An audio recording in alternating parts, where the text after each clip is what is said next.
Happy New Year! Welcome to 2021. I hope you all had a great break. My name's Matt Ewan and I'm the Managing Director of Filtech.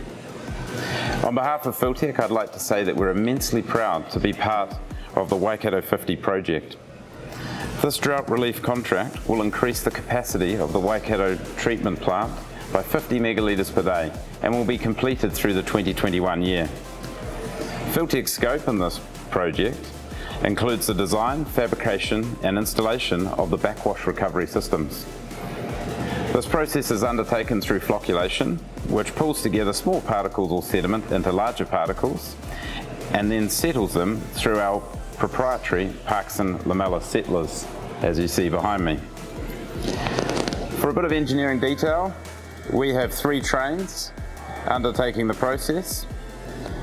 The flocculation tanks are 3 metres in diameter and 6 metres tall, and we have 3 bladed mixers to provide the mixing energy required for the flocculation process.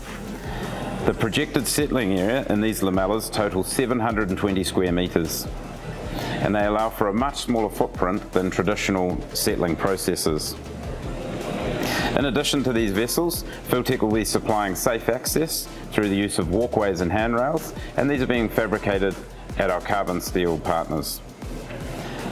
This process ensures that as much of the water that is extracted from the Waikato is actually recovered and sent to Auckland as treated water.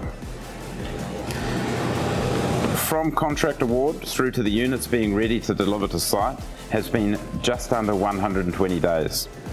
This has been made possible by using existing proven designs, and therefore we have minimised the program risk of introducing bespoke elements. None of this would have been possible without the input of our fabrication partners, and in particular I'd like to thank NDA for their expedited fabrication efforts.